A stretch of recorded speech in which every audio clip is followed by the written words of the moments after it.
आचार्य जी, सुख दुख और पीड़ा के बारे में और कुछ बताइए।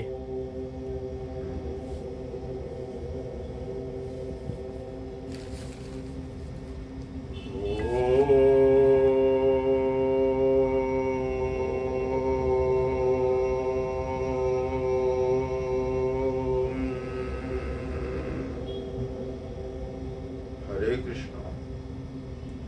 मेरे प्रिय आत्मन, देवियों और सज्जनों, दुख, पीड़ा, दर्द, बेचैनी, अशांति, ये तो अपने जीवन का प्रमुख अंग हो गया है।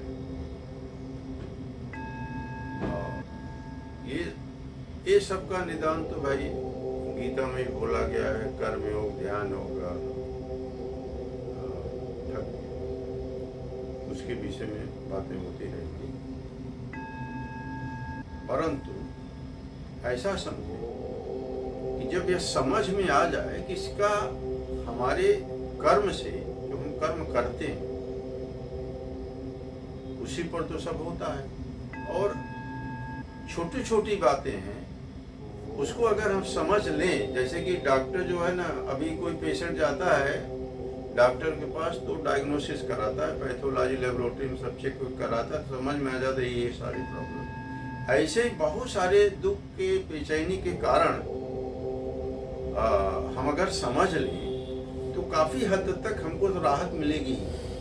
जैसे समझने का प्रयास करिए कि हम अनायास ही दुखी हो जाते हैं, पीड़ित हो जाते हैं, परेशानी आ जाते हैं। जैसे अब समझिए कि इस जगत में, इस सृष्टि में, इस पृथ्वी पर अपना कोई नहीं है। हम अकेले आए हैं, अकेले जाएंगे। परम ब्रह्म परमात्मा, जिसको परम पिता हम कहते हैं, वहां से आए हैं, फिर वहीं हम चले। अकेले आए हैं और जाते समय भी हमको अकेले ही जाना है, इसका बोध होना चाहिए। और हम मरघट पे जाते हैं तो हमारे समझ में आना चाहिए यही हाल हमारा भी एक दिन होने वाला है। परंतु हम जाते हैं फिर जल्दी से भूल जाते हैं। रोज चलचित्र चल रहा है परमात्मा का इस सृष्टि में, हर समय। अभी बताया हूं मैं पहले की जो दुनिया का महान ग्रंथ है उसको पढ़ने की कोशिश करिए। महान ग्रंथ क्या है? ये प्रकृति है। अब बाहर जाइए घर के, देखिए क्या सब चल रहा है, उसको सोचिए, समझिए। पेड़ पौधे, नदी नाले, तालाब, पहाड़, सब आप देखिए, प्रकृति को देखिए, क्या से क्या। 12 ही महीने में सूर्य, चांद, तारे, देखो ना, 12 महीने में 24 आवर्स में कितना सारा परिवर्तन होते रहता है। अब हमारा कुछ है ही नहीं। अब मैं बहुत गहराई में न जाके ऐसे ही बताने की कोशिश करता हूँ। जैसे हमारा जन्म हुआ तो गांव वाले, परिवार वाले और माँ बाप मिलके एक नाम रख दिए। अब वो नाम हमारे पीछे इतना पड़ गया, उसी नाम के पीछे अगर न्यूज़पेपर में मिल गया कि इस गांव का अमुक आदमी ने इतना गंदा काम किया, क्रोध आना चालू हो जाए, उसी नाम को पकड़े हैं हम, क्योंकि नाम पर समाज ने, परिवार ने रख दिया। अब उसी नाम के पीछे, अच्छा, समस्या ये है कि उस नाम को छोड़ने के लिए भी, अगर आप 10वीं 12वीं तक पढ़ लिए हैं, ग्रेजुएशन डिग्री ले लिए, अगर नाम को चेंज भी करना चाहे तो कानूनी प्रक्रिया है, नाम भी नहीं बदल सकते। ये सब बड़ी समस्या है। तो नाम के पीछे हम परेशान हैं। जैसे शादी हो गई, जिस दिन शादी के पहले आपका नाम था, आप कुमार, शादी होने के बाद एक शब्द और आ गया, पति का। इधर पति का आ गया और उधर पत्नी का आ गया। आप पति बन गए, पुत्र बना, पुत्र आया, पुत्री आई, तो आप पिता बन गए, उधर माँ बन गई। अब समस्या यह है कि अगर पुत्र और पुत्री नहीं हो तो न वो पिता बनेंगे न माँ बनेगी। यही सिलसिला चलता रहेगा। ये भी प्रकृति ही दे रही है, परमात्मा ही दे रहे हैं। अब इसी के पीछे हम परेशान हैं।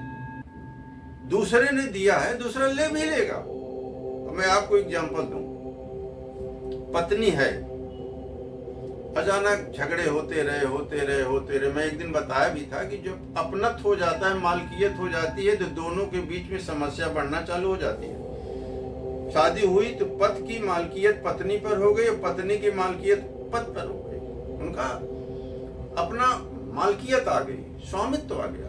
तो स्वामित्व आने के बाद धीरे धीरे डिफरेंसेस होना निश्चित हो जाए। एक दिन अगर पत्नी ने, बहुत झगड़ा हुआ पत्नी से, पत्नी बोली, हे महाशय, कि जो बच्चे हैं ना वो आपके नहीं।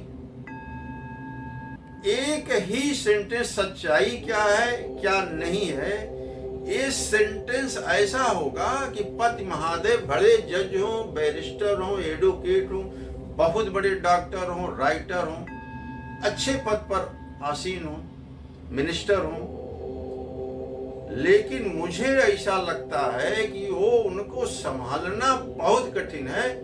या तो पागल हो जाएंगे, या तो सुसाइड कर लेंगे, या तो कुछ कर बैठेंगे। क्यों? पत्नी ने उस शब्द को खींचने की कोशिश, खींच लिया। अगर खींच लिया, ले लिया, वापस ले लिया, क्योंकि अपना आया ही नहीं। जो चीज अपना नहीं है तो कभी भी जा सकता है, उसकी कोई गारंटी नहीं है। और एक और बात है कि जो ये सारी चीजें हैं, समाज ने, प्रकृति ने दिया हुआ है, जो दिया है अपना ले लेगा। ठीक वैसे ही अब समस्या ये है कि अपने पास जो है वही हम दूसरे को दे सकते हैं।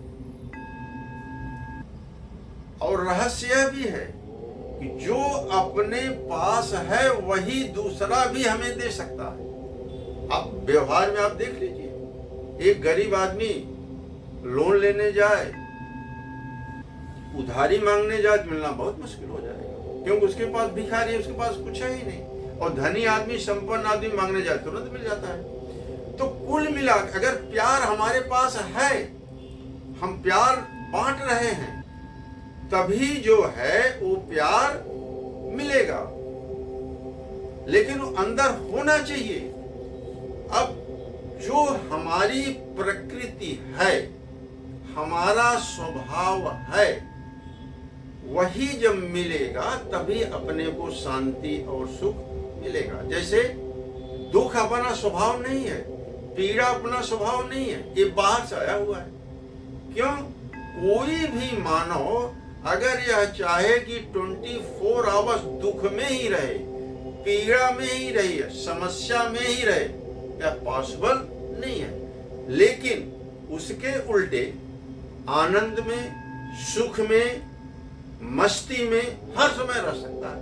इसका यह मतलब हुआ कि हमारे अंदर हमारा जो स्वभाव है सुख का है, आनंद का है, परमात्मा का है। तो वो जो है हमें जब मिलेगा तभी हमको शांति मिलेगी। जैसे एक बकेट में, बाल्टी में पानी है, एक कंकड़ आप उसमें डाल दीजिए, तो वह जो पानी है वो कंकड़ पानी में मिक्स हो नहीं पाएगा और समस्या पानी को देता रहेगा।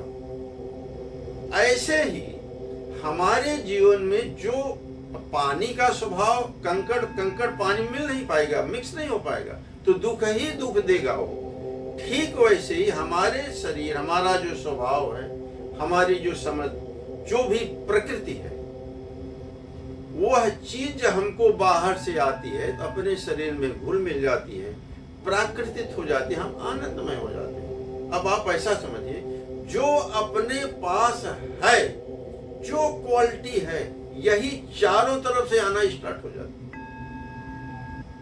अब ऐसा समझिए कि आप बगीचे में जाइए, मिट्टी एक ही है, जमीन एक ही है, वहां हजारों किस्म के पौधे आपको मिल जाएंगे। जिस पौधे के, जिस बीज से पौधा पैदा हुआ है, उस बीज के अंदर जो क्वालिटी है वही वो प्रकृति और जमीन उसी को ज्यादा देने लगेगी। अगर विषधर बीज है तो उससे जो पेड़ पैदा होगा, बड़ा होगा, उपजेगा, उसमें जो फल लगेंगे विषधर ही फल आएंगे। मीठा देने वाला अगर बीज है तो जमीन में जब जाएगा, जो पौधा उगेगा तो उसमें जो फल आएंगे वो सब मीठे ही रहेंगे। कसैला है तो कसैला आएगा। जो जिस किस्म की क्वालिटी अंदर है, प्रकृति उसको ही बढ़ाने की कोशिश करती है, बढ़ाती है, दूसरा नहीं। अभी खट्टा विषधर बीज है तो जमीन जो है उसको मीठा या बिना विष वाला फल कभी भी नहीं दे सकती। पानी कितना भी बारिश हो, खाद आप कितना भी डालो, लेकिन जो अंदर बीज में छिपा हुआ है वही मिलने वाला है। तो जो अपने पास है वही दूसरे किससे मिल सकता है, और जो अपने पास नहीं है वो कभी भी ये सृष्टि किसी भी ढंग से अपने को दे नहीं सकती।